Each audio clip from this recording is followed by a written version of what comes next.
स्वागत है आपका स्टडी फॉर सिविल सर्विसेज में। दोस्तों, शंकर आईएएस की इन्वायरमेंट की जो हिंदी माध्यम की श्रृंखला हमने आरंभ की थी उसमें ये अगला वीडियो है और इस अगले वीडियो में हम प्रवाल भित्तियों के बारे में देखेंगे। इससे पहले हमने जलीय पारितंत्र का अध्ययन आरंभ किया था और उसमें अलग अलग जो जलीय पारितंत्र थे जिसमें समुद्र और उसके बाद जो झीलें होती हैं वो झीलों के बाद हमने आर्द्र भूमियों को देखा और आर्द्र भूमियों को ही पढ़ने के क्रम में हमने एस्टुरीज और जो मैंग्रोव के जंगल थे इसके अतिरिक्त डेल्टाई क्षेत्र उन सब के बारे में देख लिया है। अंतिम जो चर्चा हुई थी वो मैंग्रोव की वनस्पतियों पर हुई थी, उनके कौन से लाभ हैं और वो क्यों नष्ट हो रही हैं, इन सबको हमने देखा है, कारणों की पड़ताल की है। यहाँ पर इस वीडियो में हम प्रवाल भित्तियों को देखेंगे। यह भी काफ़ी प्रचुर जैव विविधता से भरपूर होते हैं। प्रवाल होते क्या है यह बात हमने पिछले वाले लेक्चर में कुछ हद तक कही है और उसकी चर्चा भी हुई है। हम जानते हैं कि प्रवाल जो है एक जंतु होता है। प्रवाल यानी कोरल, यह एक प्रकार का जीव है या जंतु है और इसके ऊपर जूजेंथले नाम का एक कोशिकीय शैवाल, शैवाल का मतलब एल्गी, वह इसके ऊपर निवास बनाकर रहता है। मतलब प्रवाल के ऊपर जो जूजेंथले नाम का शैवाल है वो अपना घर बनाकर रहता है। यहाँ पर दोनों के बीच में, मतलब शैवाल और प्रवाल दोनों के बीच में सहजीविता का संबंध होता है, सहजीविता की घटना होती है और इस संबंध के कारण दोनों को ही लाभ पहुंचता है। सहजीवी संबंध की विशेषता क्या होती है? इसमें दोनों ही जो पक्ष होते हैं वो फायदे में रहते हैं। तो यहाँ प्रवाल के साथ भी वही होता है और दोनों ही यहाँ फायदे में रहते हैं। मतलब जो जूजेंथले शैवाल है उसको रहने के लिए ठिकाना मिल जाता है और बदले में वो प्रवाल को पोषण देता है, रंग प्रदान करता है, आकर्षक रंग भी देता है और साथ में पोषण भी प्रदान करता है। क्योंकि जो शैवाल है वो प्रकाश संश्लेषण करता है और प्रकाश संश्लेषण से जो ऊर्जा या पदार्थ उसे प्राप्त होते हैं उससे जो प्रवाल है वो भी लाभान्वित होता है। ये चीज़ें हमने देखी थी। अब इसी को और विस्तार से देखने का समय आ गया है, तो हम आगे बढ़े इससे पहले कुछ आवश्यक जानकारी हमारे कोर्सेज के बारे में, आइए पहले उसे देख लेते हैं। दोस्तों, हमारे पेड कोर्सेज अलग अलग सिविल सेवा परीक्षाओं के लिए संचालित हो रहे हैं जिसमें यूपीपीएससी, एमपीपीएससी और बीपीएससी द्वारा कंडक्ट होने वाले एग्जाम्स हैं। इसके अतिरिक्त संघ लोक सेवा आयोग की जो सिविल सेवा प्रारंभिक परीक्षा है उसके लिए भी इसे लॉन्च किया गया है और ये सभी कोर्सेज टेलीग्राम के जरिए चलाए जाते हैं। अगर आप इनसे जुड़ना चाहते हैं और पूरा फायदा उठाना चाहते हैं, घर बैठे अपनी तैयारी को एक नया आयाम देना चाहते हैं, तो नीचे दिए गए जो मोबाइल नंबर है उन पर संपर्क कर सकते हैं। 2 नंबर आपको दिख रहे हैं, फ़ोन या व्हाट्सएप के जरिए, वहाँ आप कांटेक्ट कर सकते हैं। जितनी भी आपकी जिज्ञासाएं होंगी कोर्स से संबंधित या जुड़ने से संबंधित वो वहाँ पर सॉल्व हो जाएंगी, उनका समाधान हो जाएगा। इसके अलावा फ्री स्टडी मटेरियल और वीडियो के नोटिफिकेशन के लिए 2 विकल्प आपके पास है, रोज ही आप सुनते हैं वही चीज़ें हैं। मतलब only UPPSC by study for civil services के नाम से टेलीग्राम का चैनल चलता है। अगर आप उसे ज्वाइन नहीं कर पा रहे हैं किसी विधि से तो टेलीग्राम ऐप में आप चले जाइए और नाम टाइप करके सर्च करके ज्वाइन कर लीजिए, क्योंकि जुड़े रहने के आपको कई फायदे होंगे। एक बार अगर आप उससे जुड़ जाते हैं तो आपको कई फायदे होंगे। पहली चीज़ तो नोटिफिकेशन वगैरह जो है वो समय से मिलेंगे और ये काफ़ी महत्वपूर्ण बात होती है। कई बार वीडियोस आ जाते हैं और पता नहीं चल पाता, क्योंकि यूट्यूब पर नोटिफिकेशन का जो प्रोसेस है वो थोड़ा अजीब टाइप का है। मतलब सभी वीडियोस के नोटिफिकेशन आपको मिल ही जाए ये ज़रूरी नहीं है, हालांकि ज़्यादातर मिलते हैं। फिर भी जितनी सूचनाएं होती हैं वो वहाँ पर शेयर की जाती हैं और यूट्यूब जो माध्यम है ये सबसे बढ़िया जरिया है घर बैठे और मुफ्त की तैयारी करने का। जितने भी वीडियोज़ हैं वो हमेशा फ्री थे, हैं और रहेंगे, तो आप उसका पूरा फ़ायदा उठाइए। वीडियोज़ को देखिए, लाइक और शेयर करिए। लाइक तभी करिए जब आपको पसंद आए और शेयर करने से वो दूसरों के लिए भी फायदेमंद होगा, ये भी बात है। अगर आपको लगता है कि आपको कुछ पूछना है या कुछ कमियां हैं हमारे अंदर जिन्हें की सुधारने की आवश्यकता है तो आप कमेंट में बताइए। कमेंट बॉक्स इसीलिए होता है, वो आपके विचारों का दर्पण होता है, वहाँ आप अपने विचार खुल कर रख सकते हैं। ये सब बातें हैं, चलते हैं आगे। पिछले वीडियो में हमने देखा था कि जो प्रवाल होते हैं इन्हीं के द्वारा प्रवाल भित्तियों का निर्माण होता है और यह 2 प्रकार के होते हैं। यह जो प्रवाल है यह 2 प्रकार के होते हैं, एक तो कठोर और दूसरे नरम। तो जो कठोर प्रवाल होते हैं वही प्रवाल भित्तियों को बनाते हैं। आपने ग्रेट बैरियर रीफ का नाम सुना होगा, ये ऑस्ट्रेलिया के समीप है हिंद महासागर में और ये काफ़ी लंबी प्रवाल भित्ति है। हालांकि जलवायु परिवर्तन का और ग्लोबल वार्मिंग का इस पर बहुत गलत प्रभाव पड़ा है, लेकिन फिर भी अभी भी इसकी जो लंबाई है और इसका जो विस्तार है वो काफ़ी ज़्यादा है। तो इस प्रकार की जो प्रवाल भित्तियाँ बनती हैं समुद्र में वो प्रवालों के द्वारा ही बनती हैं, लेकिन वो प्रवाल जो इन्हें बनाते हैं वह कठोर होते हैं, उनकी जो संरचना है वो कठोर होती है।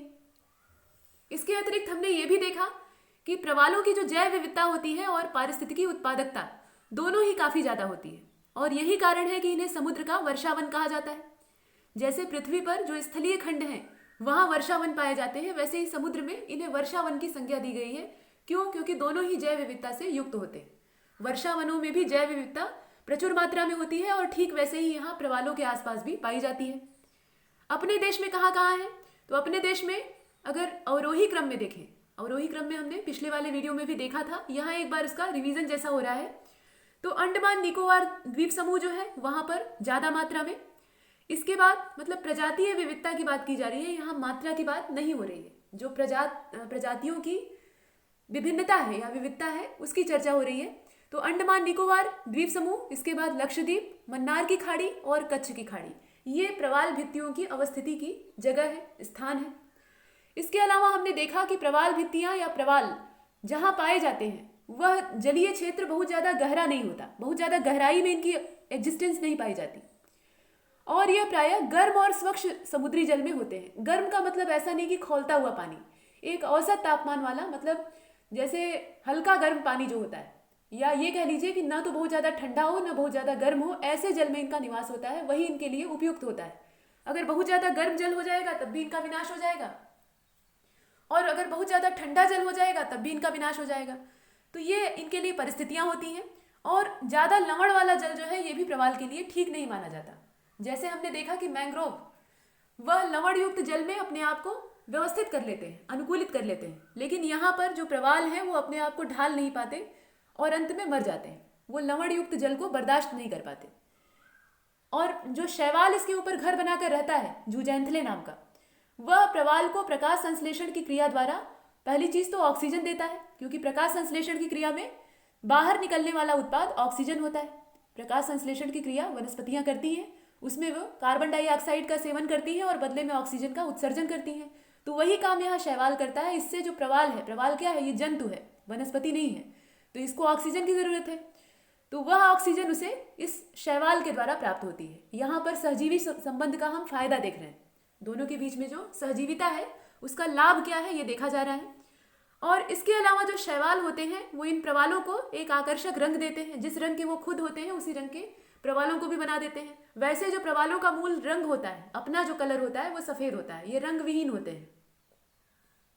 अब इसमें कार्बनिक पदार्थों का संश्लेषण करके, मतलब जो प्रवाल होते हैं वो काम क्या करते हैं? कार्बनिक पदार्थों का संश्लेषण करते हैं और उससे जो कैल्शियम कार्बोनेट है उसका निर्माण होता है। और ये जो कैल्शियम कार्बोनेट होता है इससे प्रवाल अपने कंकाल का निर्माण करते हैं, कंकाल यानी स्केलेटन का निर्माण करते हैं।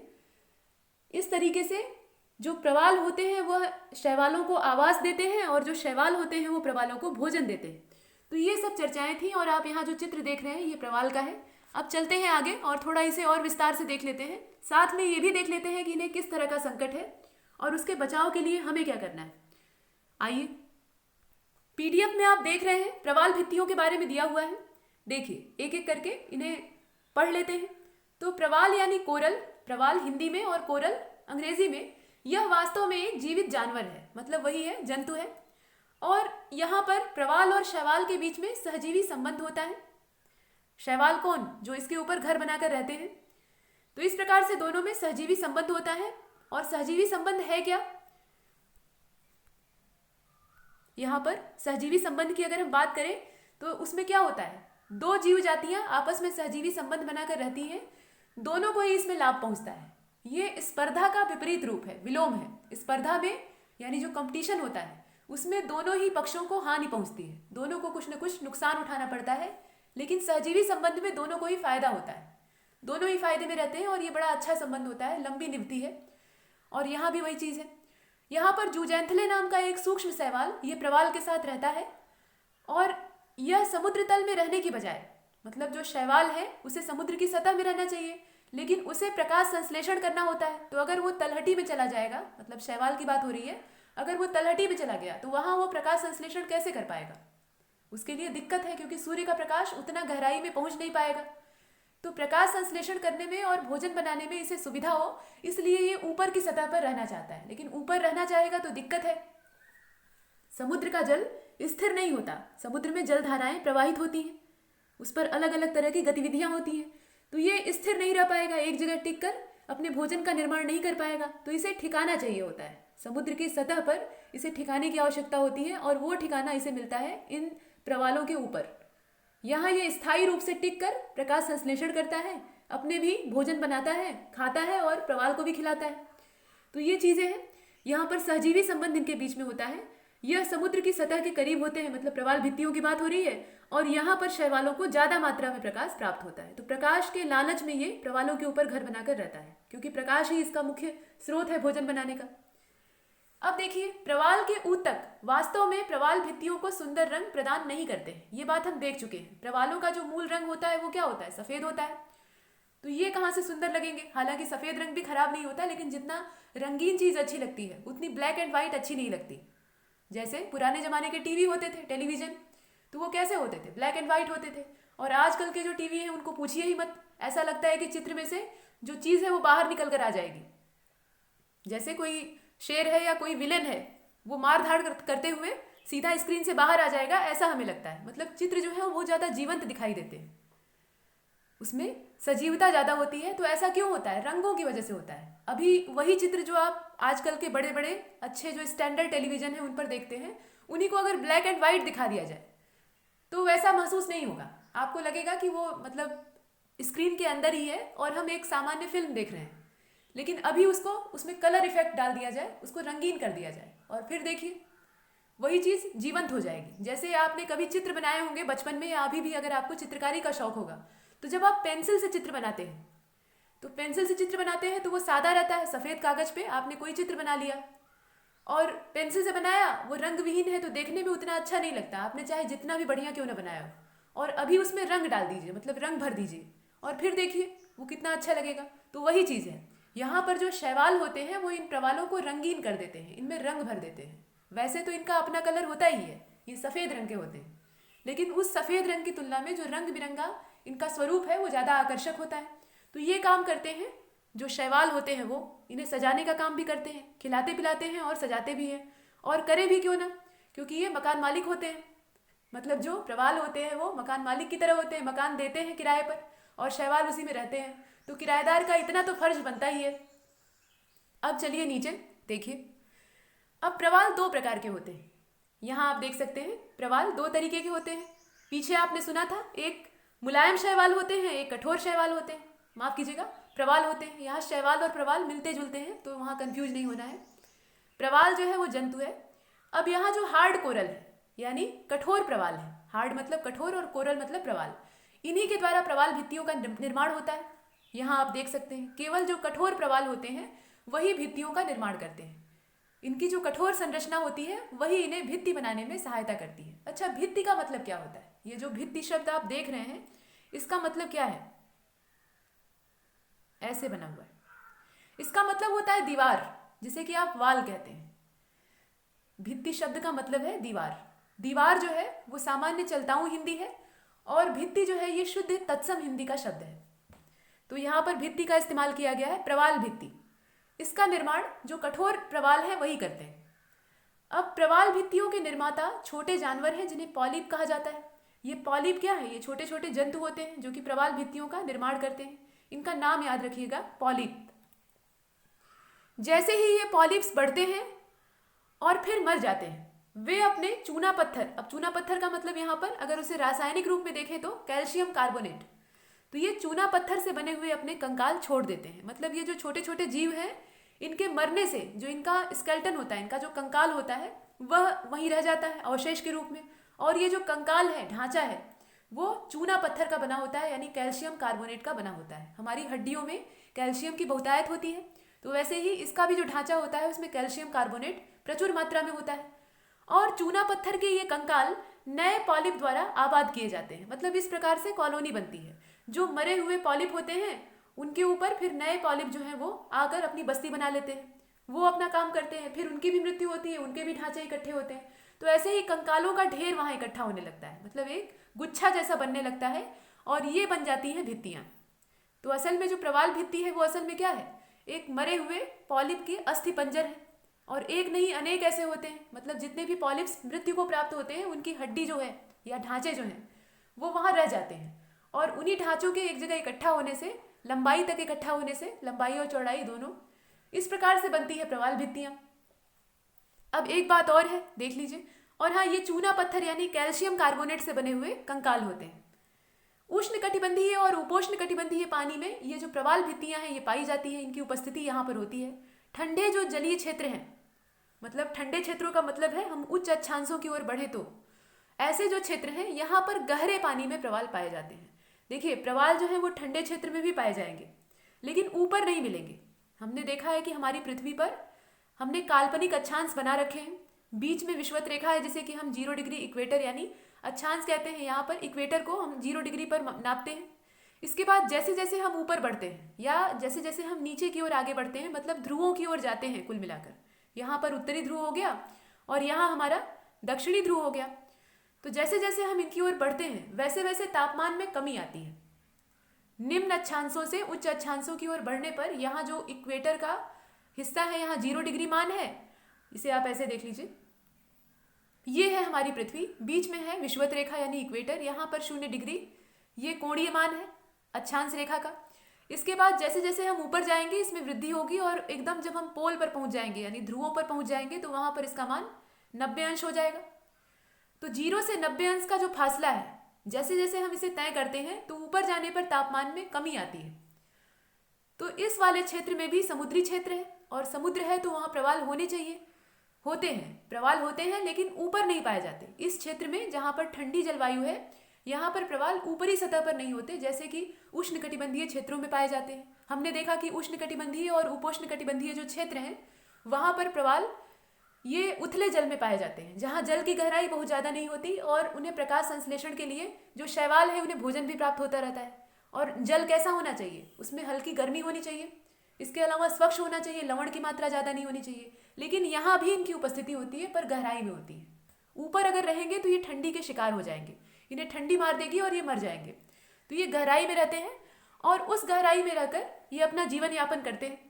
तो ये यहाँ पर नहीं मानकर चलना है कि जो ऊपर वाले उच्च अक्षांश है वहाँ प्रवाल नहीं पाए जाते। एकदम जो एक्सट्रीम पोजीशन है यहाँ वाली, यहाँ पर नहीं मिलेंगे। ये जो ध्रुवीय क्षेत्र है यहाँ बहुत ज़्यादा ठंडी होती है तो यहाँ संभावना नहीं है। लेकिन हाँ, जो बीच वाला शीतोष्ण कटिबंधीय क्षेत्र है वहाँ पर ये पाए जाएंगे लेकिन गहराई में मिलेंगे, वो उष्ण कटिबंध की तरह ऊपर नहीं मिलेंगे। आगे चलते हैं और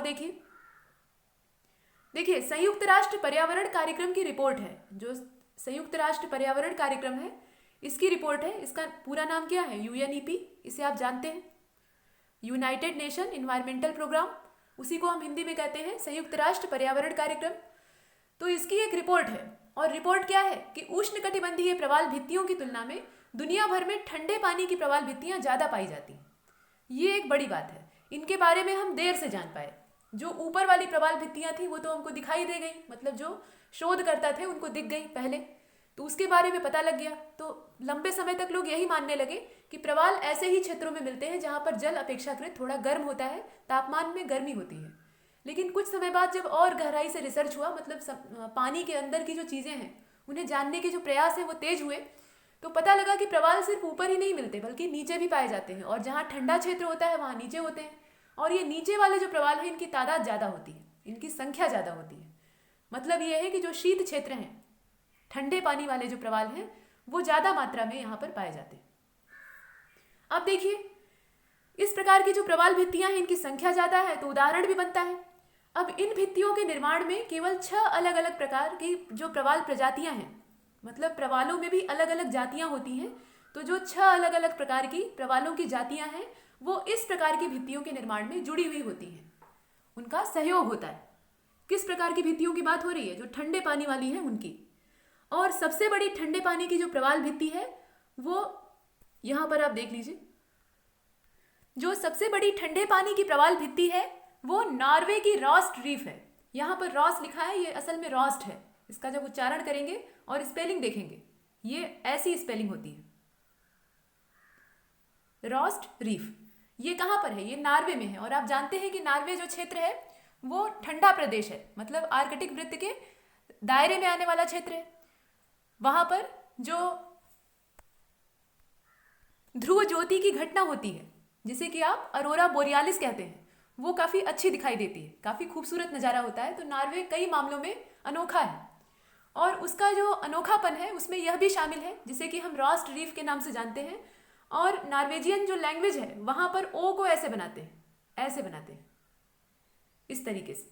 तो ये रॉस्ट है, रॉस्ट रीफ।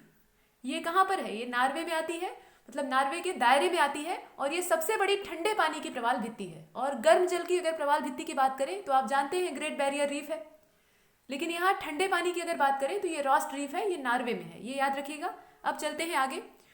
उथले उष्णकटिबंधीय क्षेत्रों में भी इनकी उपस्थिति होती है, ये बात हम पहले ही देख चुके हैं। जो उथले और उष्णकटिबंधीय क्षेत्र होते हैं वहां पर ये पाए जाते हैं। पानी का साफ होना जरूरी है, पानी साफ रहेगा, पारदर्शी रहेगा और हल्का सा गर्म रहेगा, तभी ये सही तरीके से अपना जीवन यापन कर पाएंगे। ऐसा क्यों है? इसके पीछे क्या कारण हो सकता है? तो दोस्तों आप जानते हैं कि इसके ऊपर जो शैवाल घर बनाकर रहता है, मतलब प्रवाल के ऊपर शैवाल का ठिकाना होता है, तो वह जूजेंथले शैवाल प्रकाश संश्लेषण की क्रिया द्वारा अपना भोजन बनाता है और उसी से प्रवाल को भी पोषण प्राप्त होता है, पोषण प्राप्त होता है, रंग प्राप्त होता है। तो वह शैवाल प्रकाश संश्लेषण तभी कर पाएगा जब पानी साफ रहेगा, क्योंकि उसे पानी के अंदर रह के करना है। भले ही उथला पानी होता है लेकिन ये पानी में अंदर रहते हैं या जल के संपर्क में रहते हैं। तो ऐसे में अगर पानी की पारदर्शिता कम हो जाएगी, पानी गंदा हो जाएगा, तो प्रकाश संश्लेषण की जो क्रिया है वो बाधित हो जाएगी, क्योंकि सूर्य का प्रकाश अंदर प्रवेश ही नहीं कर पाएगा, कम मात्रा में प्रवेश करेगा। तो पानी का साफ होना जरूरी है। साफ और पारदर्शी अगर पानी होगा तो प्रवाल भित्तियां वहां खूब अच्छे से पनपेंगी। और पानी का गर्म होना भी आवश्यक है, मतलब हल्का गर्म। उच्च जैविक विविधता के साथ सबसे अधिक उत्पादक और जटिल तटीय पारिस्थितिकी तंत्रों में से या प्रणालियों में से यह एक है। जितनी भी जटिल पारिस्थितिकी प्रणालियां होती हैं उनमें से यह भी एक माने जाते हैं। यहाँ की जैव विविधता काफी सघन होती है और इसी वजह से आपने देखा कि इन्हें समुद्र का वर्षावन कहा जाता है। इनकी उत्पादकता और जैव विविधता की वजह से ही ये नाम रखा जाता है। मतलब जलीय पारितंत्र में ये वर्षावन का काम करते हैं। जैसे स्थलीय पारितंत्र में जो विषुवत रेखीय वन थे उन्हें वर्षावन की संज्ञा दी गई थी और वो प्रकृति के फेफड़े माने जाते थे पृथ्वी का, उन्हें लंग्स कहा जाता था। जैसे अमेजन के जंगल है, इस प्रकार के जो जंगल है ये वायु को शुद्ध करने का काम करते हैं और पर्यावरण में अपना अच्छा योगदान देते हैं। अगर ये नष्ट हो जाए तो पर्यावरण पर एक अच्छा खतरा मंडराने लगता है, मतलब एक अच्छे क्वालिटी का खतरा सामने आ जाता है। तो वैसे ही समुद्र के पारितंत्र में ये प्रवाल भित्तियां योगदान करती हैं और इसी वजह से इनकी जो उपयोगिता और इनकी जो विविधता है उसी वजह से इन्हें कहा जाता है समुद्र का वर्षावन। ये बातें हो गई। और देखिए, तटीय अवरोधक, वलयाकार और चप्पा प्रकार, इस प्रकार की प्रवाल भित्तियां वर्गीकृत हैं। मतलब प्रवाल भित्तियों का वर्गीकरण किया गया है, इन्हें अलग अलग नामों से इनके आकार की वजह से वर्गीकृत करके देखा गया है। तो ये तटीय होती हैं, तटवर्ती, इसके अलावा अवरोधक होती हैं, बाधा डालने वाली, जैसे कि ग्रेट बैरियर रीफ, वो कैसी है? अवरोधक है। वलयाकार होती हैं और चप्पे जैसी होती है, मतलब जगह जगह ऐसे बिखराव वाली होती हैं, धब्बे नुमा फैली होती हैं। तो कई प्रकार की प्रवाल भित्तियां हो सकती हैं, कोई जरूरी नहीं है कि एक जैसी ही डिजाइन हो, अलग अलग डिजाइन में ये पाई जाती हैं। अब जो तटीय प्रवाल भित्तियां होती हैं, जो तटवर्ती होती हैं, वह किनारे के साथ जुड़ी हुई होती हैं, जो तट होता है उसके साथ अटैच होती हैं। तटीय प्रवाल भित्तियां स्वाभाविक है, जो समुद्र का तट है, मान लीजिए ये तट है, इधर समुद्र बह रहा है ऐसे, मतलब समुद्री जल है, तो प्रवाल भित्तियां यहाँ किनारे से लगकर अपना स्थान बनाती हैं, अपना ठिकाना बनाती हैं। और इसके अलावा ये सबसे आम बात है, मतलब तटवर्ती जो प्रवाल भित्तियां होती हैं ये सबसे कॉमन होती हैं। अंडमान निकोबार द्वीप समूह वाला जो क्षेत्र है वहां पर जो प्रवाल भित्तियां हैं वो इसी तरह की हैं, मतलब तटवर्ती हैं, वो तट के साथ लगकर ही अपनी संरचना को बनाए हुए हैं। तो अगर तट का विनाश हुआ तो प्रवालों का विनाश भी साथ साथ ही हो जाएगा, ये बात है यहाँ। तो कुछ अच्छाइयाँ हैं तो कुछ कमियाँ भी हैं।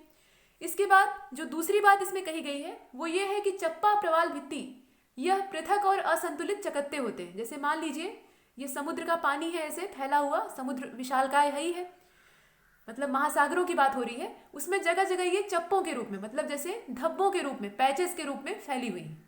इनका कोई नियमित आकार नहीं है, ये असंतुलित होती है। अलग अलग जगह इनका जैसे फुटकों के रूप में या फफोलों के रूप में विस्तार हो जाता है। इसके बाद जो तटवर्ती भित्ति संरचनाओं के किनारे पर स्थित होती है, मतलब जो तटीय प्रवाल भित्तियां होती हैं, जैसे मान लीजिए ये समुद्र का तट है, इससे लगकर ऐसे प्रवाल भित्तियां विकसित हुई हैं, तो इसके बाद कुछ दूरी पर समुद्र में इस तरह के विस्तार दिखाई देते हैं और ये होती है चप्पा प्रवाल भित्तियां। चप्पे जैसी होती हैं, जैसे पत्थर के चिप्पे होते हैं छोटे छोटे। अब इस तरह की जो प्रवाल भित्तियां हैं ये कहाँ मिलती हैं? तो अपने देश के अगर संदर्भ में कहें तो ये पाक की खाड़ी में, मतलब पाकिस्तान की खाड़ी में, इसके अलावा मन्नार की खाड़ी में और कच्छ की खाड़ी में देखी जाती है। इनकी जो अवस्थिति है वो इन खाड़ियों में मिलती है, विशेष रूप से मन्नार की खाड़ी और कच्छ की खाड़ी में। इससे पहले हमने देखा है कि मन्नार की खाड़ी और कच्छ की खाड़ी में प्रवाल भित्तियों की अवस्थिति पाई जाती है।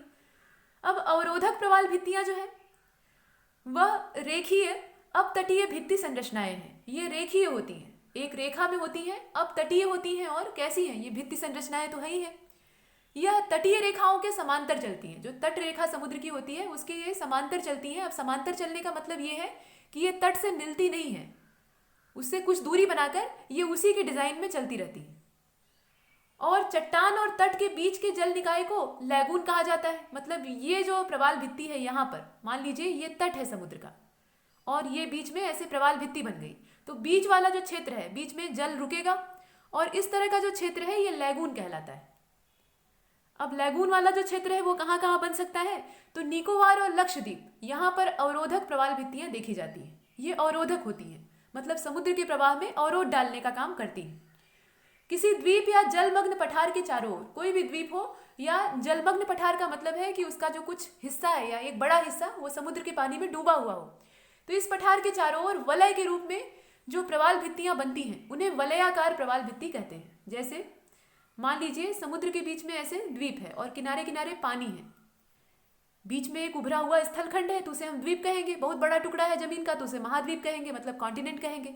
लेकिन यहाँ पर अगर हम द्वीप की बात करें, महाद्वीप को घेरना मुश्किल हो जाएगा। किसी भी प्रवाल भित्ति के लिए एक समूचे कॉन्टिनेंट को घेर पाना ये असंभव है, लेकिन जो छोटे छोटे द्वीप हैं उनको ये घेर सकती हैं। तो इस तरीके से इनके चारों ओर छल्ले नुमा आकृति में ये डेरा डाल लेती हैं। मतलब जो प्रवाल भित्तियां होती हैं इसके चारों ओर एक रिंग जैसी संरचना, एक वलय जैसी संरचना बना लेती हैं। आपने शनि ग्रह के बारे में देखा होगा, उसमें छल्ले पाए जाते हैं, वलय। तो वो वलय कैसे होते हैं? उसके चारों ओर घिरे हुए होते हैं। तो उसी तरीके से यहाँ प्रवाल भित्तियां भी इन द्वीपों को घेर लेती हैं। अब इस तरह की संरचना अपने देश के संदर्भ में अगर हम देखें तो निकोबार और लक्षद्वीप, माफ कीजिएगा, लक्षद्वीप और निकोबार वही चीज़ है। लक्षद्वीप समूह, इसके बारे में आप जानते हैं, ये कहाँ है? अरब सागर में है। और अंडमान निकोबार में से निकोबार वाला जो क्षेत्र है वहां पर इस प्रकार की जो वलयाकार प्रवाल भित्तियां हैं वो पाई जाती हैं। मतलब एक बंगाल की खाड़ी की तरफ वाला दर्शाया गया है और दूसरा अरब सागर की तरफ वाला दर्शाया गया है। वैसे हैं दोनों हिंद महासागर में ही, और यहाँ पर मिलती हैं वलयाकार प्रवाल भित्तियां। अब भारत में 4 प्रमुख चट्टान क्षेत्रों में अंडमान निकोबार द्वीप समूह विविधताओं से ज्यादा भरा हुआ है। मतलब जितनी भी प्रवाल भित्तियां हैं उसमें से सबसे ज्यादा जो विविधतापूर्ण क्षेत्र है वो अंडमान निकोबार का मतलब द्वीप समूह है। वहां पर जो प्रवाल पाए जाते हैं उनकी जैव विविधता सर्वाधिक है, उसमें विविधता भी ज्यादा है। मतलब डिफरेंस और जो अंतर है उनके बीच में वो काफी ज्यादा है। रंग बिरंगे प्रवाल मिलते हैं अलग अलग प्रकार के। मतलब जितनी भी संरचनाएं हमने ऊपर चर्चा की हैं वो सभी लगभग वहां पर दिखाई दे जाती हैं। इसके बाद लक्षद्वीप है। यह क्रम हमने देखा है, जो अवरोही क्रम हमने देखा था, पहले अंडमान निकोबार है, उसके बाद लक्षद्वीप है, फिर मन्नार की खाड़ी है और अंतिम में कच्छ की खाड़ी है। ये इनका क्रम है। तो ये तो बात हुई प्रवालों की। प्रवाल कैसे होते हैं ये भी आपने देख लिया है और इनकी क्या विशेषताएं होती हैं यह भी हमने देख लिया है। लेकिन असली जो दिक्कत है वो ये है कि इनका लगातार विनाश हो रहा है। इतनी उत्पादकता होने के बावजूद इन्हें समुद्र का वर्षावन कहा जाता है। मतलब ये महत्तम अपनी उत्पादकता को रखते हैं, तो ऐसी उपयोगिता के बावजूद इनका विनाश हो रहा है। अब क्यों हो रहा है और कैसे हो रहा है? तो विनाश का जो सबसे बड़ा रूप है वो है प्रवाल विरंजन। जो प्रवाल विरंजन की घटना है वो इनके लिए सबसे घातक होती है। अब ऐसा क्यों होता है? तो पीछे आपने देखा कि जूजेंथले नाम का जो शैवाल है वो प्रवाल के ऊपर घर बनाकर रहता है, और यही जो शैवाल है यह सफेद प्रवालों को अपने रंग में रंग लेता है, मतलब रंग देता है और साथ में पोषण भी देता है। प्रवाल विरंजन की घटना में प्रायः जो चीजें होती हैं वो ये है कि शैवाल मरने लगते हैं। जो प्रवाल के ऊपर के शैवाल हैं वो अलग अलग कारणों से मृत होने लगते हैं, और उनके मरने की वजह से जहाँ से वो मर जाते हैं वहाँ से जो प्रवाल हैं वो अपने रंग में आ जाते हैं, यानी सफ़ेद पड़ जाते हैं। यही होता है कोरल ब्लीचिंग। मतलब ये विरंजित हो जाते हैं, इनका रंग उड़ जाता है। जो रंग था, मतलब रंग देने वाला जीव था। रंग देने वाला जीव कौन है? जूजेंथले है। वो मर गया तो उसके मरने के बाद वो जगह खाली हो गई और प्रवाल जो है वो सूने हो गए, सफ़ेद हो गए। ये घटना प्रवाल विरंजन की होती है, और सिर्फ रंग ही नहीं उड़ता बल्कि पोषण भी खत्म हो जाता है, क्योंकि इन्हीं शैवालों से उन प्रवालों को भोजन भी प्राप्त होता है। तो भोजन का स्रोत और सुंदरता का स्रोत, मतलब कपड़े लत्ते भी गए और साथ में भोजन भी गया, तो ऐसे में आदमी जी पाएगा? तो बिल्कुल वैसा ही इन प्रवालों के साथ भी होता है। ये अभी मर जाते हैं, मतलब कोरल ब्लीचिंग होती है, उसके बाद ये मरने लगते हैं। तो पहले शैवाल मरते हैं, उसके बाद प्रवालों का रंग उड़ जाता है, वो सफ़ेद पड़ जाते हैं, उसके बाद वो भी मर जाते हैं। इस प्रकार से इनके मरने की घटनाएं बहुत तेज़ी से आजकल देखने के लिए मिल रही हैं। अभी सेशेल्स की जो प्रवाल भित्तियाँ थी, उनके करीब 98% प्रवाल जो थे वो मृत हो गए। तो वहाँ की जो गवर्नमेंट है वो एक बड़ा बजट पास की सिर्फ प्रवाल भित्तियों के संरक्षण के लिए, कि प्रवाल भित्तियों को कैसे भी बचाया जा सके और जो मृत हो चुके प्रवाल हैं उनको फिर से जीवित किया जा सके। मतलब प्रवालों की पहले तो पहचान की गई, वहाँ पे उन्हें चिन्हित किया गया कि कौन से प्रवाल फिर से विकसित करने योग्य हैं, मतलब उनका विकास पुनः हो सकता है। और ऐसे जो प्रवाल उन्हें मिले उन्हें सुपर कोरल का नाम दिया गया। ये पिछले साल के करंट अफेयर में काफ़ी महत्वपूर्ण मुद्दा था और हमेशा रहेगा। पर्यावरण के जितने भी इस तरह के विषय हैं, ज्वलंत विषय हैं, वो कभी पुराने नहीं होते। और इसीलिए लोग कहते हैं कि यूपीएससी में 2-2 साल पुराना करंट अफेयर पूछ लेता है। तो ऐसा नहीं है कि वो 2-2 साल पुरानी घटनाओं को उठाकर पूछ लेता है, सिर्फ उन्हीं घटनाओं को वो पीछे से ले आता है। मतलब पेपर में आती हैं वो घटनाएं जो कि ज़्यादा महत्वपूर्ण होती हैं, मतलब आज के समय के हिसाब से भी प्रासंगिक होती हैं। 2 साल पुराने करंट अफेयर में भी अगर आज के समय के हिसाब से कोई घटना महत्वपूर्ण है, उसका जो उपयोग है या उसकी उपयोगिता है वो पुरानी नहीं हुई है, तो उसको यूपीएससी पूछ सकता है। अब इसका मतलब ये नहीं है कि आप 2 साल पुरानी मैगजीन और जो न्यूज़पेपर है उसको खंगालना शुरू कर दीजिए। सिर्फ उतनी ही घटनाओं को पीछे से आप ले आइए, मतलब 2 साल पुराने या 3 साल पुराने करंट अफेयर में से अपने ताज़ा तरीन करंट अफेयर में शामिल कीजिए जो आज भी उपयोगी हैं, जिनकी चर्चा आज भी हो रही है, लेकिन उनका जो बैकग्राउंड है वो पुराना है, 2 साल पुराना है। इस तरह के करंट अफेयर यूपीएससी में पूछे जाते हैं। अब यूपी पीसीएस भी उसी पर काम करने लगा है, मतलब उसी तरह के प्रश्न। खासतौर पे 2019 वाली जो प्रारंभिक परीक्षा थी पीसीएस की, इसमें तो विशिष्ट रूप से इस तरह के प्रश्न देखने के लिए मिल गए थे। आप जानते होंगे अगर आपने दिया होगा तो। फिलहाल देखिए, तो प्रवाल विरंजन की जो घटना है इस पर चर्चा हो गई। शैवाल मरने लगते हैं और प्रवाल का काम खत्म होने लगता है, उनका भी जो काम धंधा पानी है वो बंद हो जाता है। तो देखिए, विरंजन की घटना में, विरंजन का मतलब रंग उड़ना, रंजन मतलब रंगना और विरंजन मतलब रंग गायब कर देना। तो यहाँ पर विरंजन किस चीज़ का होता है? प्रवाल का होता है। और ये तब होता है जब जूजेंथले के घनत्व में गिरावट आती है। मतलब रंग तो तभी उड़ने लगता है जब शैवाल की संख्या में कमी आने लगती है। एकदम से शैवाल साफ नहीं हुए रहते हैं, कम होने लगते हैं, उनकी मात्रा कम होने लगती है और इस वजह से जहाँ से वो गायब होते हैं, जहाँ से वो उड़ते हैं, वहाँ से जो रंग है वो भी गायब हो जाता है। अब जूजेंथले के भीतर प्रकाश संश्लेषक वर्णक की सांद्रता गिरने लगती है।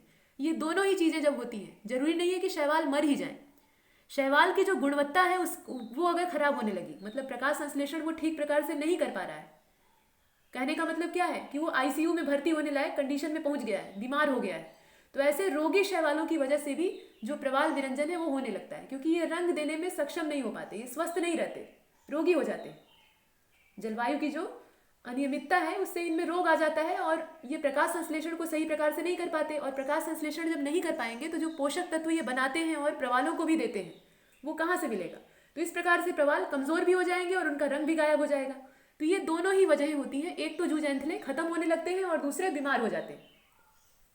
अब देखिए, ये जो प्रवाल विरंजन है ये होता क्यों है, मतलब हम यहाँ पर ये जानने की कोशिश कर रहे हैं कि जो शैवाल हैं वो क्यों मरने लगते हैं, आखिर ऐसी कौन सी बात है जो कि उन्हें नुकसान पहुंचाती है। तो देखिए, सबसे बड़ा कारण होता है तापमान। शैवालों की मृत्यु का या प्रवाल विरंजन का जो सबसे बड़ा कारक है वो टेम्परेचर है, फैक्टर है, ये तापमान का। तापमान की अनियमितता ये शैवालों की मृत्यु को आमंत्रण देती है और शैवाल मरेंगे तो प्रवाल का विरंजन होगा और प्रवाल भी खत्म हो जाएंगे। इसके अलावा अवसादन की घटना। अवसादन की घटना क्यों? क्योंकि जो नदियों के अवसाद हैं, गाद हैं, वो तटों के सहारे समुद्र में प्रवेश करते हैं और समुद्र में वो जो किनारे वाले क्षेत्र होते हैं, उथले पानी का जो क्षेत्र होता है, वहाँ जमा होने लगते हैं। और आप जानते हैं कि जो प्रवाल है उनका निवास स्थान भी उथले पानी वाला ही क्षेत्र है। अब यहाँ पर जब ये अवसाद यानी गाद इकट्ठे होने लगते हैं तो जो जल की पारदर्शिता है वो खत्म होने लगती है। और दूसरी चीज, ये जो अवसाद है ये इन प्रवालों के ऊपर चढ़ने लगता है परत के रूप में। मान लीजिए ये प्रवाल ऐसे फैले हुए हैं इस प्रकार से समुद्र के जो सतह वाला पानी है वहां पे, और ये अवसाद आकर इसके ऊपर ऐसे जमा हो गया। मतलब क्या हुआ, ये प्रवालों को अपने अंदर दफन कर दिया। तो इस प्रकार की स्थिति में प्रवालों की अपने आप ही मृत्यु हो जाती है। या मान लीजिए ऐसी घटना बहुत कम ही होती है कि एकदम से दफन कर दे, लेकिन वो जल को मटमैला बना देता है। जो पारदर्शी पानी समुद्र का था, जहाँ पर भी ये रहते हैं वहाँ का जो जल है वो अपेक्षाकृत ज़्यादा पारदर्शी होता है, तो उस पारदर्शी पानी को ये गंदला कर देते हैं, मतलब मटमैला कर देते हैं। जो नदियों के अवसाद होते हैं, कीचड़ पानी होता है, सामान्य सी बात है, आप साफ पानी के एक मग में या फिर गिलास में थोड़ी मिट्टी ले आकर घोल दीजिए और फिर देखिए पानी का रंग कैसा हो जाएगा। आप जो गिलास की तली है उसको नहीं देख पाएंगे। ऐसे सामान्य तौर पर जो तलहटी है वो दिखाई देती है, तो पारदर्शिता खत्म हो जाती है। और पारदर्शिता खत्म होने का मतलब सीधा सीधा है कि प्रकाश संश्लेषण ठीक तरीके से नहीं हो पाएगा, और प्रकाश संश्लेषण नहीं हो पाया तो जो शैवाल हैं वो कमजोर होने लगेंगे, मरने लगेंगे, और इस प्रकार से होने लगेगा प्रवाल विरंजन। तो ये घटनाएं एक दूसरे से जुड़ी हुई हैं। अच्छा, यहाँ एक और इंटरलिंक आप कर लीजिएगा। देखिए, जब पढ़ना चाहिए तो पूरा फैला कर पढ़ना चाहिए। अब यहाँ देखिए, प्रवाल विरंजन की जो घटना है वो मैंग्रोव जो वनस्पतियाँ होती हैं उनके विनाश से भी जुड़ी हुई है। सब एक न एक से कनेक्ट हैं, मतलब जुड़े हैं। मैंग्रोव वनस्पतियाँ क्या करती हैं, उनका जड़ तंत्र बड़ा जटिल होता है। आपने देखा पीछे बहुत ज़्यादा सघन जड़ें होती हैं और कई प्रकार की होती हैं। तो वो जड़ें मिट्टी को रोक कर रखती हैं। जो अवसाद होते हैं उनके बहाव को वहीं पे जमा कर लेती हैं, मतलब अवसाद उनकी जड़ों में फंस जाते हैं और वो समुद्र के अंदर प्रवेश नहीं कर पाते। मैंग्रोव कहाँ उगते हैं? तटवर्ती क्षेत्र में ही उगते हैं। तो जो स्थल खंड की मिट्टी या अवसाद है वो समुद्र में जाने नहीं पाता या कम मात्रा में जाता है। तो मैंग्रोव इस मामले में प्रोटेक्शन करते हैं और इनडायरेक्टली प्रवालों की मदद भी करते हैं। लेकिन जब मैंग्रोवों का तेजी से कटाव होता है, बड़े पैमाने पर इन वनस्पतियों का, जो तटवर्ती वनस्पतियां हैं, इनका कटाव होता है, तो वहां से भारी मात्रा में अवसाद समुद्र में प्रवेश करने लगता है। तट रेखा जो है वहां पर अपरदन की घटना बहुत तेजी से होने लगती है और वो अवसाद समुद्र में जाकर प्रवालों को प्रभावित करते हैं। तो यहाँ मैंग्रोव और प्रवाल एक दूसरे से जुड़ जाते हैं। दोनों को आप इंटरलिंक करके पढ़ेंगे तो आपको पढ़ने में भी मजा आएगा और कारण भी स्पष्ट होगा। इसके अलावा और भी कारण है, जैसे कि अकार्बनिक पोषक तत्व। अब अकार्बनिक पोषक तत्वों में जैसे अमोनिया है और नाइट्रेट है, इस प्रकार के जो तत्व हैं वो भी इनका विनाश करने के लिए उत्तरदायी होते हैं। प्रवाल बड़े ही नाजुक होते हैं, कठोर और मुलायम में उन्हें बांटा जरूर गया है, लेकिन वह मौसम की गतिविधियों से बहुत ज़्यादा प्रभावित होते हैं। उनके अंदर सहनशीलता कम होती है और ऐसे में वो जल्दी प्रभावित होते हैं। तो कोई भी रासायनिक उर्वरक उन पर घातक असर डालता है, उसमें से ये भी है अमोनिया और नाइट्रेट। और ये बड़े पैमाने पर कृषि उत्पादकों के रूप में इस्तेमाल होता है। हम लोग उर्वरकों के रूप में और कीटनाशकों के रूप में इस्तेमाल करते हैं। ये जो दोनों नाम है ये कीटनाशक के नहीं है, ये तो उर्वरक है। और इस प्रकार के जो उर्वरक हैं ये खेत में आजकल बड़े पैमाने पर यूज़ हो रहे हैं। क्यों इस्तेमाल हो रहे हैं? क्योंकि इससे पैदावार ज़्यादा होती है और किसानों को अपना फ़ायदा चाहिए होता है। वो समुद्र और मैंग्रोव वनस्पतियों के बारे में क्यों सोचेंगे? अगर सोचने लगते तो सब कुछ ठीक हो जाता। इसके बाद और भी चीज़ें हैं, जैसे कि जीनोबायोटिक्स। इसके अतिरिक्त जो समुद्र में तरह तरह के कीटनाशक और तेल की बढ़ी हुई सांद्रता होती है, मतलब समुद्र का जल प्रदूषित हो रहा होता है। और प्रदूषक कई प्रकार के हो सकते हैं, उसमें विशेष रूप से रासायनिक प्रदूषक होते हैं और तेल का रिसाव भी यहाँ पर जिम्मेदार होता है। तो इससे इन कोरलों को अच्छा खासा नुकसान पहुँचता है, मतलब प्रवालों की जो स्थिति है वो बिगड़ जाती है। इनकी जल में बढ़ी हुई सांद्रता, मतलब ये जो विषैले पदार्थ या कीटनाशक पदार्थ हैं, इनकी बढ़ी हुई सांद्रता प्रवालों की जो वृद्धि है उसको रोक देती है और प्रकाश संश्लेषण की क्रिया जो शैवाल है वो नहीं कर पाते और ऐसे में शैवाल और प्रवाल दोनों खत्म होने लगते हैं। तो ये कुछ चीज़ें हैं जो कि कारण के तौर पर यहाँ प्रस्तुत की गई हैं और हम प्रवाल विरंजन को देख रहे थे। प्रवाल विरंजन में कुछ और खास बातें हैं, उन्हें भी देख लीजिए। हम ग्लोबल वार्मिंग का जब नाम लेते हैं तो ग्लोबल वार्मिंग का मतलब क्या है? पूरा जो विश्व है वो गर्म हो रहा है। इसे हिंदी में हम कहते हैं कि वैश्विक ऊष्मन हो रहा है। इसमें होता क्या है? गर्मी बढ़ती है, मतलब प्रकाश की तीव्रता यहाँ पर बढ़ी हुई हम मान लेते हैं कि प्रकाश की तीव्रता बढ़ गई है। तो इस प्रकार की घटना में जो जूजेंथले नाम के शैवाल होते हैं वह प्रकाश संश्लेषण की अपनी दर को बहुत ज़्यादा तेज कर देते हैं। प्रकाश संश्लेषण की जो गति है वो बढ़ जाती है। क्यों बढ़ जाती है? क्योंकि प्रकाश की मात्रा बढ़ जाती है और इससे जो प्रवाल के ऊतक हैं उनमें ऑक्सीजन बहुत ज़्यादा हो जाती है। देखिए, ऑक्सीजन उनके लिए जीवनदायी तो होती है लेकिन एक सीमित मात्रा में। ज़रूरत से ज़्यादा कोई भी चीज़ विषैली हो जाती है। अगर अमृत भी है, उसको आवश्यकता से अधिक आपने पी लिया तो वो आपके लिए घातक हो जाएगा। तो अति किसी चीज़ की अच्छी नहीं होती, वही चीज़ यहाँ भी है। ऑक्सीजन का जो स्तर है वो इनके शरीर में खतरनाक लेवल तक बढ़ जाता है और ऐसी स्थिति में इन्हें प्रतिसंतुलित करने के लिए, मतलब संतुलन ले आना इनका भी काम है। हमारे शरीर के अंदर अगर कोई चीज़ अनियमित होती है, अनियंत्रित हो जाती है, तो हमारा शरीर उसे बैलेंस करने का प्रयास करता है। और हमारा ही नहीं, प्रत्येक जीव का जो शरीर है वो अपनी जो प्रतिरक्षा है उसको खुद करने की कोशिश करता है एक हद तक, जहाँ तक वो कर सकता है। उसके बाद अतिरिक्त अगर हो जाएगा तो वो उसे झेल नहीं पाएगा। तो वही चीज़ यहाँ भी है। इसे संतुलित करने के लिए या तो प्रवाल जूजेंथले को अपने शरीर से निकाल देते हैं या जूजेंथले खुद अपने रंगीन क्लोरोफिल की मात्रा को कम कर देते हैं। और दोनों ही स्थितियों में प्रवालों में पोषक तत्वों की कमी हो जाती है और वे अपने वास्तविक रंग यानी सफ़ेद रंग में दिखने लगते हैं। तो ये घटना कहलाती है प्रवाल विरंजन। मतलब समझे दोस्तों, यहाँ बड़ी रोचक घटना होती है। दोनों के बीच में सहजीवी संबंध तो था, लेकिन तभी तक था जब दोनों को फायदा पहुंच रहा था। लेकिन जैसे ही एक पक्ष को नुकसान पहुंचना शुरू हुआ, वैसे ही उसने क्या किया, दूसरे वाले को सीधा बाहर कर दिया। मतलब प्रवाल जो है वो मकान देते हैं अपना किराए पर शैवालों को रहने के लिए, लेकिन शैवाल यानी जो किराएदार होते हैं वो जब मकान मालिक के ऊपर ही हावी होने लगे, उनके मकान में तोड़ फोड़ मचाने लगे और किराया भी ठीक से न दे पाए, तो ऐसी स्थिति में क्या होगा, मकान मालिक उन्हें सीधा बाहर कर देगा, और अगर आसानी से ना निकले तो निकाल कर फेंक देगा बाहर। प्रायः ऐसा ही होता है, हालांकि ये मानवता नहीं है, लेकिन फिर भी। तो यहाँ पर भी जो प्रवाल है वो यही करते हैं। जब वो जान जाते हैं कि ये शैवाल हमारे लिए जानलेवा हो सकते हैं, ये ज़रूरत से ज़्यादा हमें खिलाने की कोशिश कर रहे हैं, मतलब ज़्यादा ऑक्सीजन दे रहे हैं, इससे हमारे जीवन को खतरा हो सकता है, तो वो शैवालों को खुद ही बाहर कर देते हैं, मतलब अपने शरीर से हटा देते हैं। ऐसा वो खुद भी कर देते हैं, या कभी कभी क्या होता है, जो शैवाल होते हैं वो खुद ही, जो अच्छे और भले मानुस होते हैं शैवाल, मतलब अच्छी प्रवृत्ति के होते हैं, वो अपने ही प्रकाश संश्लेषण की दर को और यहाँ पर जो रंगीन क्लोरोफिल का उत्सर्जन है उसको कम कर देते हैं। मतलब वो अपने अंदर जो क्लोरोफिल की मात्रा है उसको घटाने की कोशिश करते हैं, और ऐसे में जो रंजक है, मतलब जो रंगीन क्लोरोफिल है, वो कम अमाउंट में निकलता है।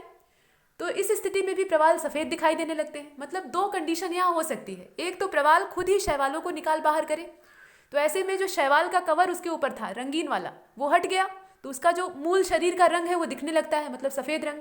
इसको भी हम कहते हैं कोरल ब्लीचिंग यानी प्रवाल विरंजन। और दूसरा ये होता है कि जो शैवाल होते हैं वो मकान छोड़कर नहीं जाते, बल्कि वो करते क्या है, क्लोरोफिल का जो मात्रा है उसी को घटा देते हैं, जिससे कि ये जो मतलब अनियंत्रित दर हो गई है प्रकाश संश्लेषण की, ये कंट्रोल में आ सके। तो ऐसे में जब क्लोरोफिल का उत्सर्जन कम हो जाता है तो रंजक की मात्रा कम हो जाती है और इनका रंग उड़ जाता है, मतलब प्रवालों का रंग गायब हो जाता है। लेकिन दोनों ही स्थितियों में पोषक तत्वों की कमी हो जाती है, मतलब जो पोषक पदार्थ प्रवाल को मिलने चाहिए या शैवालों को भी मिलने चाहिए, दोनों को ही ठीक से नहीं मिल पाते। यहाँ पर जो संतुलन है वो खराब हो जाता है, और संतुलन खराब होने का कारण होता है इनका विनाश। विरंजन होना कोई बड़ी बात नहीं है, लेकिन विरंजन के बाद क्या होता है, मृत्यु होती है, ये मरने लगते हैं, ये इनके मरने की कंडीशन होती है और ये चिंता का विषय है। तो विरंजन के समय ही अगर इस पर रोकथाम की जाए, मतलब इन्हें बचाने का प्रयास किया जाए, तो ये मृत होने से बच सकते हैं। तो प्रयास इसी समय किए जाते हैं, मतलब इसी समय ज़्यादा ज़रूरी होते हैं।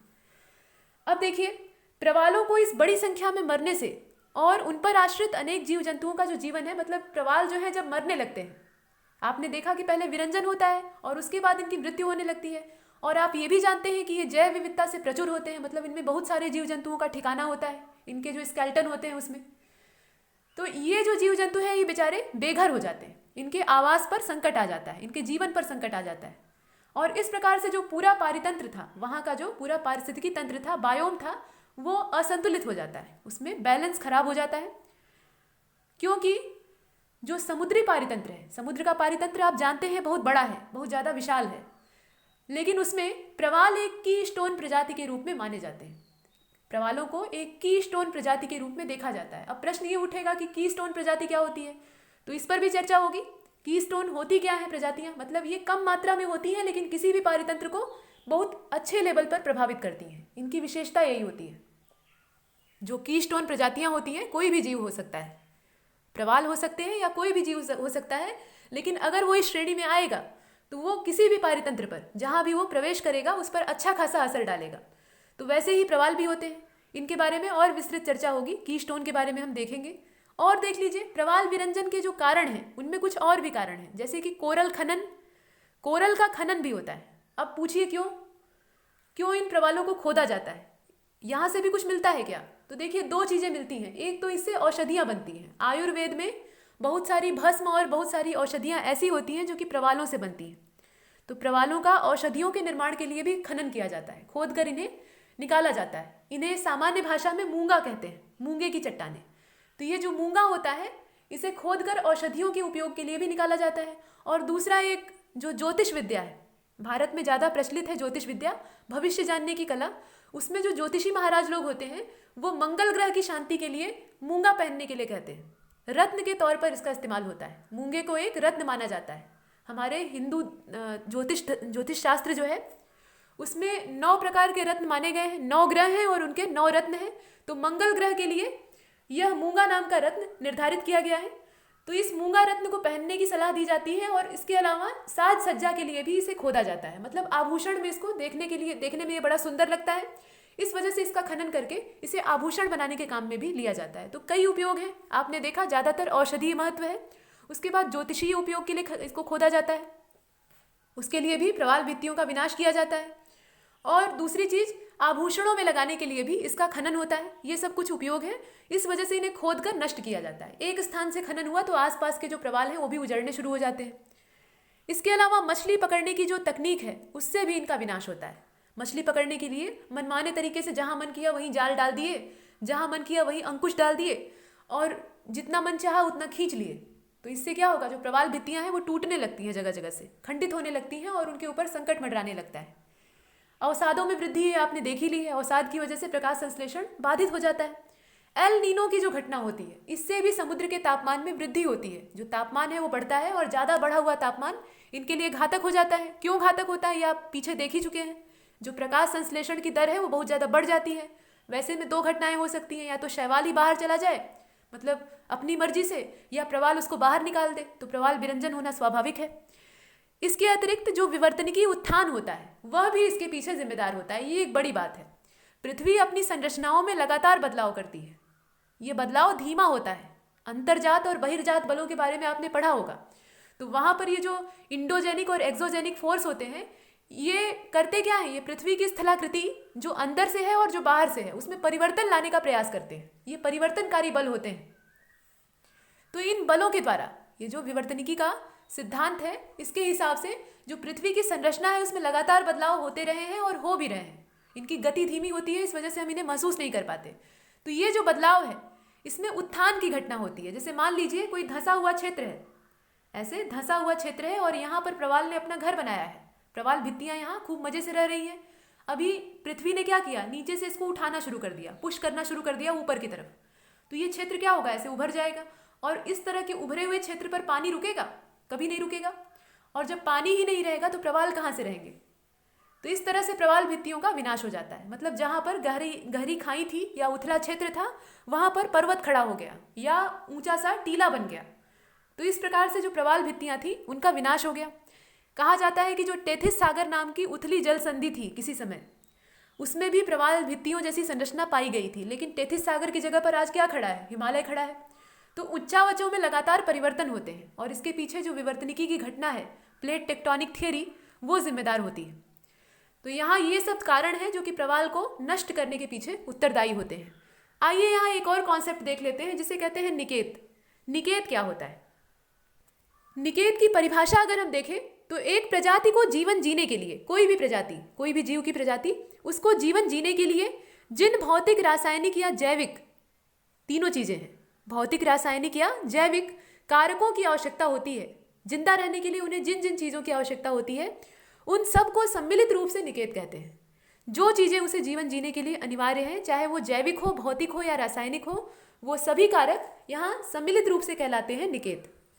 और निकेत से हमें किसी प्रजाति के पारिस्थितिकी तंत्र के स्थान का पता चलता है। मतलब पारिस्थितिकी तंत्र में उसके स्थान का पता चलता है। जो जीव जाति है उसका निकेत कैसा है, अगर इस बारे में हम जान लेते हैं तो पारिस्थितिकी तंत्र में उसकी पोजीशन क्या है, वो कितना ज़्यादा उपयोगी है अपने पारितंत्र के लिए, यह हमें पता चल जाता है। अब निकेत भी कई प्रकार के होते हैं। इसमें आवासीय निकेत होता है, खाद्य निकेत होता है और प्रजनन निकेत होता है। तो जो आवासीय निकेत होते हैं, यहाँ पर कोई प्रजाति निवास करती है। नाम से स्पष्ट है, आवासीय निकेत, आवास मतलब निवास स्थान, घर।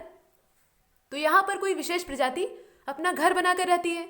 और जो खाद्य निकेत होते हैं, इनकी क्या बात है, तो यह मतलब ऐसे क्षेत्र होते हैं जो प्रजाति के भोजन के लिए इस्तेमाल होते हैं। मतलब ऐसे क्षेत्रों से प्रजातियां अपना भोजन प्राप्त करती हैं। मतलब जो जीव प्रजातियां हैं उनकी बात हो रही है, वह अपने भोजन को इस्तेमाल करती हैं और या तो अपघटित करती हैं, मतलब अपघटन करने का काम करती हैं। इसके बाद प्रजनन निकेत की अगर हम बात करें तो यहाँ पर जैसा नाम है वैसा गुण है इसका। यहाँ पर प्रजनन की क्रिया होती है। मतलब इससे जो प्रजनन निकेत होता है, इससे किसी प्रजाति के प्रजनन के समय और उसके तरीकों का पता लगता है। मतलब वो किस प्रकार का जनन करता है और उसका समय क्या है, खास समय के का जो रेंज है वो हमें ज्ञात होता है। अब यदि हमें प्रजातियों को उनके प्राकृतिक आवास में संरक्षित करना है, आजकल जो संरक्षण की पद्धतियां हैं उसमें सबसे जो प्रचलित पद्धति है वो यही है कि जीव जहाँ का है, जहाँ का मूल निवासी है, वहीं पर उसको सुरक्षित किया जाए, वहीं पर उसको सुरक्षा प्रदान की जाए, ताकि वो ज़्यादा सही ढंग से रह सके और हमें भी ज़्यादा प्रयास न करने पड़े। दोनों बातें हैं।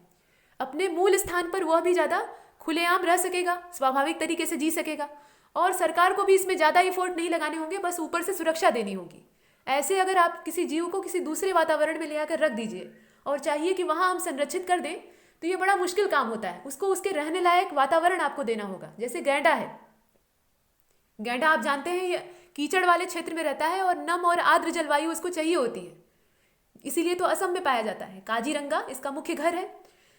अब गैंडे को अगर आप चाहिए कि शुष्क रेगिस्तानी क्षेत्र के किसी चिड़ियाघर में या किसी वन्य जीव संरक्षण केंद्र में रख दिया जाए, तो उसके लिए आपको उसे कीचड़ उपलब्ध कराना होगा पहली चीज़, और उतना पानी आप लाएंगे कहाँ से, और बहुत सारी ऐसी चीज़ें करनी पड़ेंगी जो कि मुश्किल हो जाएगी।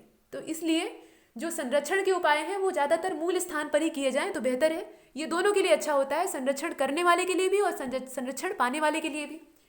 तो यहाँ इसी की बात हो रही है कि जीवों को उनके प्राकृतिक आवास में अगर हमें संरक्षित करना है तो हमें उनके विशिष्ट निकेत की पर्याप्त जानकारी होनी चाहिए। मतलब जिस आवास में वो पहले से रह रहे होते हैं वही उनका विशिष्ट निकेत होता है, तो उसके बारे में हमें सही ज्ञान होना चाहिए। अगर हमें उसके बारे में सही मालूम नहीं है तो हम ऐसा नहीं कर सकते, वो संभव नहीं हो पाएगा, क्योंकि बहुत सी चीज़ें हमारी जानकारी से बाहर हो जाएंगी और उन्हें किया जाना बचा रहेगा। इससे वो जीव सही ढंग से जी नहीं पाएगा, क्योंकि किसी भी जीव की जो कार्यात्मक भूमिका होती है वह उसके निकेत में ही संपन्न होती है। मतलब वो अपना जो मूल निवास होता है, उसके आसपास का जो मूल वातावरण होता है, उसी में वह अपनी जितनी भी क्रियाएं हैं उनको सहज तरीके से संपन्न करता है। और इसलिए किन्हीं दो भिन्न प्रजातियों के लिए एक निकेत नहीं हो सकता, ये संभव नहीं है। या तो दोनों प्रजातियों के गुण एक जैसे हों, हालांकि गुण एक जैसे होंगे तब भी दो प्रजातियां अगर हैं तो उनमें कुछ न कुछ तो विभिन्नता होगी ही, और इस वजह से एक ही प्रजाति का एक निकेत हो सकता है। एक निकेत में दो प्रजातियों का रहना बहुत मुश्किल काम है। ये प्राकृतिक रूप से तो संभव हो सकता है, लेकिन अगर हम चाहें कि हम कृत्रिम निकेत बनाकर उसमें प्रजातियों को रख दें तो ये संभव नहीं है। तो ये कुछ बातें हैं। निकेत या निके जो इंग्लिश में आप कहते हैं, ये कुछ और नहीं है, ये निवास स्थान है। निकेत मतलब क्या होता है, निकेतन आप घर को कहते हैं, तो वही चीज़ है। ये घर ही है, अलग अलग तरह का घर है। इसमें हम लोगों ने 3 पार्ट करके देखे। एक तो आवासीय है, मतलब रहने वाला घर। एक खाद्य के लिए इस्तेमाल किया जाने वाला घर है, मतलब घर का ही वो इलाका जहाँ आप भोजन करते हैं, आपकी डाइनिंग टेबल। और प्रजनन निकेत मतलब जहाँ पर जीव अपना जनन करता है। तो इस प्रकार से ये आवास के ही अलग अलग भाग हैं, और जीव का जो मूल निवास स्थान होता है वो किसी एक प्रजाति के लिए ज़्यादा अनुकूलित होता है। इसलिए दो प्रजातियों को एक निकेत में समाहित कर पाना मुश्किल काम है। ये बातें हमने देखी और प्रवाल विरंजन को हम देख ही चुके हैं। अब चलते हैं जरा देखें समुद्री और तटवर्ती जो पर्यावरण है यह काफ़ी बड़े पैमाने पर नष्ट हो रहा है, ये बात तो हम जान ही चुके हैं। अब यहाँ इनकी रक्षा के लिए कौन कौन से महत्वपूर्ण उपाय किए गए हैं या क्या पहले की गई हैं।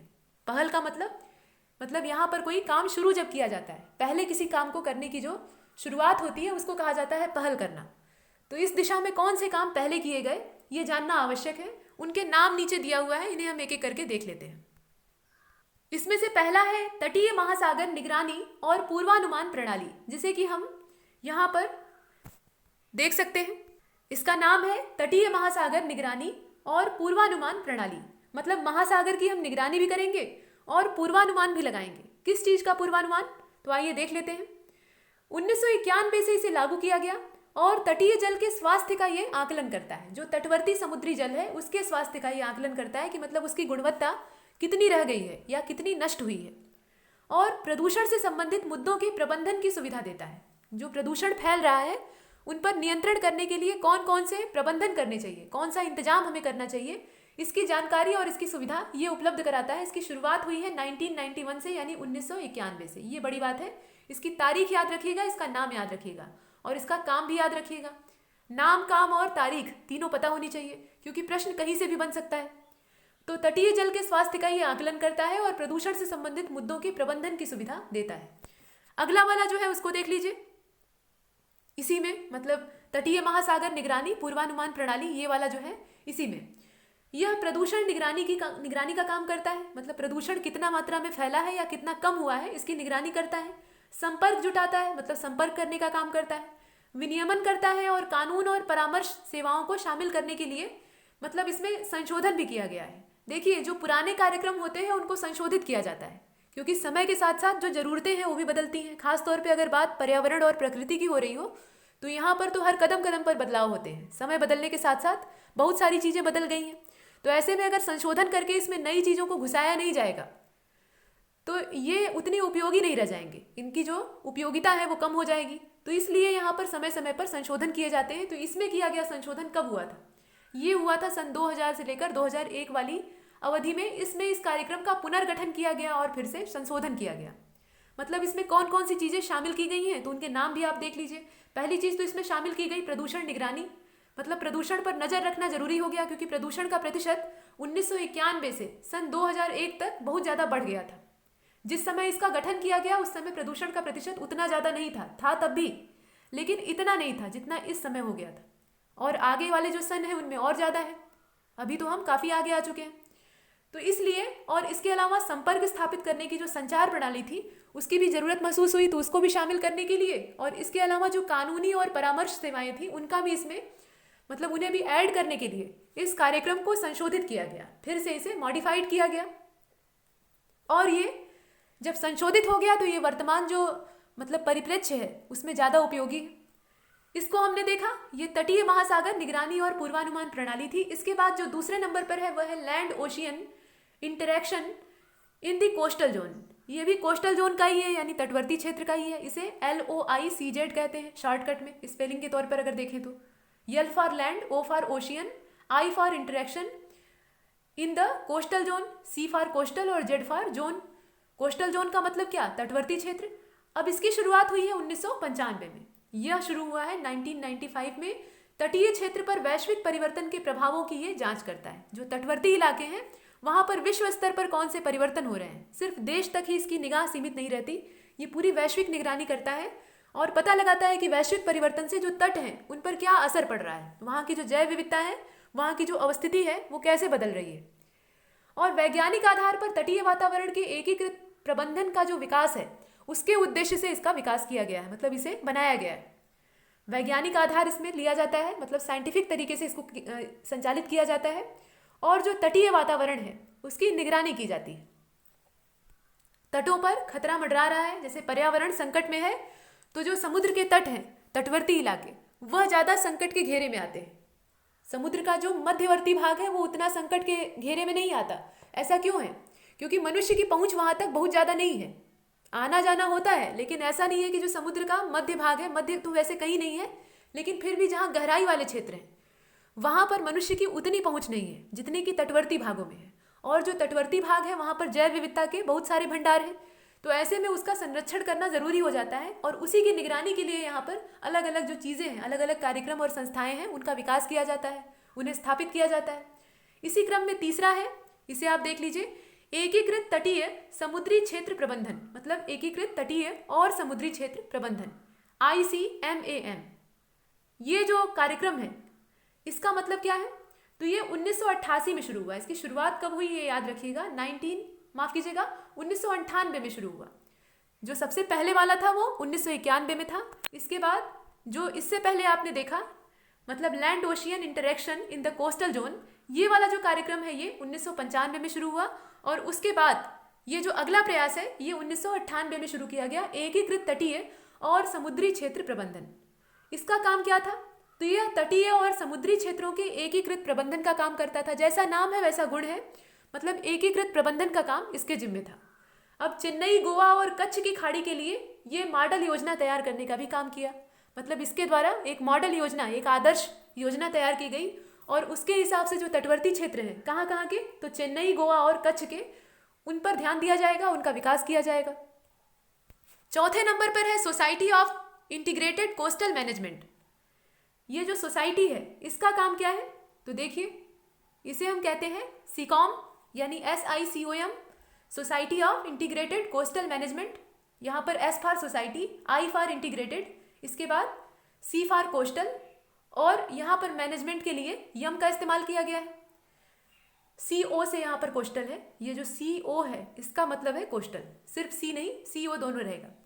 अब देखिए 2010 में इसे लॉन्च किया गया, ये और बाद वाला है, मतलब एक क्रम से हम देख रहे हैं, सबसे शुरुआत वाले को देखा, उसके बाद इसी क्रम में आगे बढ़ रहे हैं। तो 2010 में इसकी लॉन्चिंग हुई थी। काम क्या था? तो तटीय पारिस्थितिकी प्रणालियों की रक्षा के लिए, यहाँ आप इसे जूम कर लीजिए और देखिए, तटीय पारिस्थितिकी प्रणालियों की रक्षा के लिए ये एक राष्ट्रीय पहल थी, राष्ट्र स्तर की पहल थी। इसमें भी जो तटीय पारिस्थितिकी तंत्र थे उनकी सुरक्षा का प्रयास किया गया, क्योंकि तट जो था वो काफ़ी ज़्यादा पारिस्थितिकी से भरपूर था।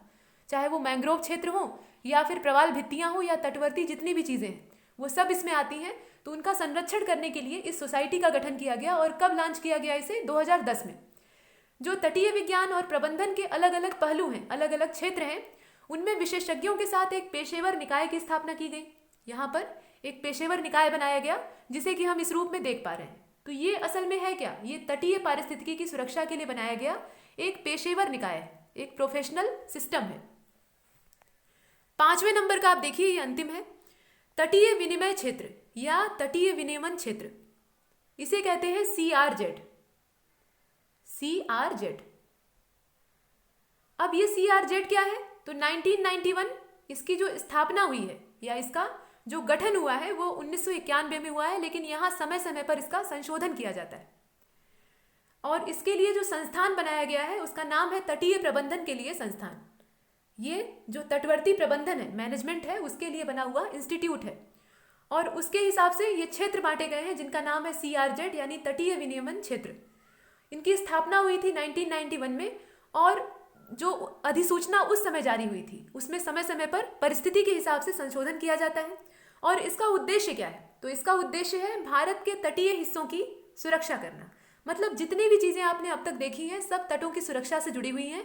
ये सब सरकारी जो संगठन है या जो अलग अलग संस्थाएं हैं उनके प्रयास हैं, लेकिन नागरिकों का प्रयास इसमें सबसे मायने रखता है, सबसे महत्वपूर्ण होता है। तो स्थानीय स्तर पर जो नागरिक हैं उन्हें भी पहल करनी चाहिए, क्योंकि जब हम सब मिलकर काम करेंगे, सिर्फ सरकार या कोई जो बड़ी संस्था है वही नहीं, जो आम जनता है या सामान्य नागरिक हैं, जब तक वो एक साथ मिलकर काम नहीं करेंगे, पर्यावरण के प्रति सचेत नहीं होंगे, तब तक इसका संरक्षण अच्छे तरीके से नहीं हो पाएगा। तो घर बैठकर कोरल रीफ और मैंग्रोव वनस्पतियों के बारे में पढ़ लेना ही पर्याप्त नहीं है, इसे व्यवहारिक उपयोग में लाना भी जरूरी है और उस दिशा में प्रयास करना भी आवश्यक है। लेकिन प्रयास हम तभी करेंगे जब हमें जानकारी रहेगी और उसी जानकारी के लिए हम इसे पढ़ रहे हैं। तो इस वीडियो लेक्चर में इतना ही। हमने जो चौथा अध्याय था उसे पूरा कर लिया है, जो कि जल पारितंत्र पर आधारित था। जल पारितंत्र को देखने के बाद अब हम प्रदूषण के बारे में देखेंगे, क्योंकि हम पीछे वाले जितने भी अध्याय हैं उनमें एक चीज़ पढ़ते आ रहे हैं कि प्रदूषण हम ही ने फैलाया है, हमारे ही क्रियाकलापों से प्रदूषण फैला है और आज पूरी जो जीव जाति है वो इसे भोग रही है, इसका परिणाम भुगत रही है। लेकिन उत्तरदायी कौन है? मनुष्य है। तो हमें ये जानना है कि प्रदूषण असल में होता क्या है, किन चीज़ों से फैलता है और कहाँ कहाँ फैलता है, और हम उसे कैसे फैला रहे हैं और कैसे सिकोड़ सकते हैं। तो इन सब कारणों की जो जांच है वो हम अगले लेक्चर में करेंगे। इसमें इतना ही और तब तक के लिए नमस्कार।